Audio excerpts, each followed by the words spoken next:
Oui, puisqu'on vient d'évoquer Ikea, je vais quand même vous révéler quelque chose que vous ne savez peut-être pas à propos d'Ikea.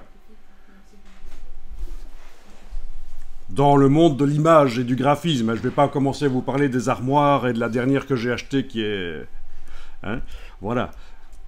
En 2012, à peu près 12% des images dans les catalogues Ikea et sur le site web étaient créées en 3D par des artistes au lieu de photographes.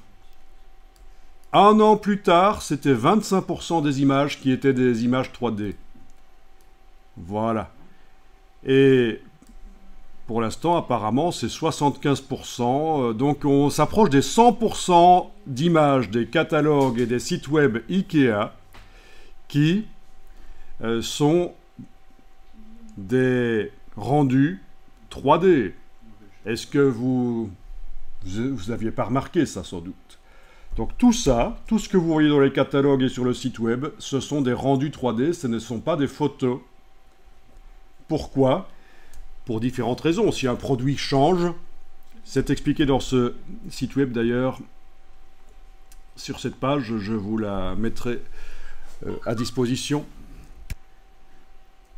Voilà, c'est plus facile de maîtriser les éclairages, ça coûte moins cher en fait. Et alors, il y a des artistes 3D qui sont spécialisés dans le rendu d'architecture et d'intérieur comme ça. Je ne sais pas si vous le saviez, mais c'est un métier, le rendu architectural. C'est une branche de la 3D. Bien, donc ici ils le disent, hein, les raisons pour lesquelles le rendu 3D est supérieur à la photographie de meubles. Vous voyez, ça c'est quand même grave. Hein. C'est avant l'intelligence artificielle, c'est depuis 2012, combien? 12% en 2012, et puis on augmente de plus en plus, on va vers les 100% de rendu 3D, donc c'est les technologies 3D, c'est les trucs bien compliqués avec les logiciels comme Maya, Houdini, 3D, Studio Max, des choses bien lourdes qui prennent quand même pas mal de temps pour arriver à les étudier et les maîtriser, mais et qui deviennent plus faciles de plus en plus, bien sûr, mais bon. Et donc,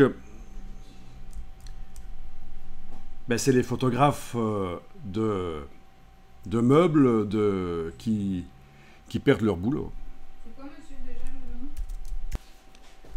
Et alors, il est probable que l'étape suivante, ce soit les photographes de nourriture, parce que ça aussi, dans le monde de la photographie, il y a des gens spécialisés pour photographier des gâteaux, de la nourriture, pour les livres de recettes, pour les entreprises qui vendent de la nourriture en ligne, etc.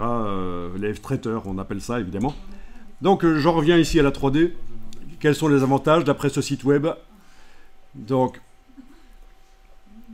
mais quand les produits changent, c'est plus facile de remplacer les produits dans la scène. C'est ce qu'ils disent ici, si je comprends bien. Les coûts sont moindres. On peut changer le design de l'objet on the fly, donc à la volée. Pendant qu'on est en train de faire préparer le catalogue, on ne doit pas retourner en studio pour refaire un shoot. Et alors il y a ici quelque chose dont il ne parle pas parce que c'est un peu tabou. C'est que les catalogues Ikea, et ce n'est pas la seule marque, d'un pays à l'autre, il y a parfois des différences majeures. Une différence majeure, c'est que dans certains pays, dans les catalogues, vous n'avez pas de femmes dans les photos. Ah oui, il y a des pays où c'est dérangeant d'avoir des femmes dans les photos. D'autres pays, on montre des familles, hein, des enfants, les hommes, les femmes dans l'environnement. Et certains pays, ben non, il faut que des hommes. Si on montre que des hommes. Voilà. C'est surprenant, mais c'est ainsi, c'est culturel.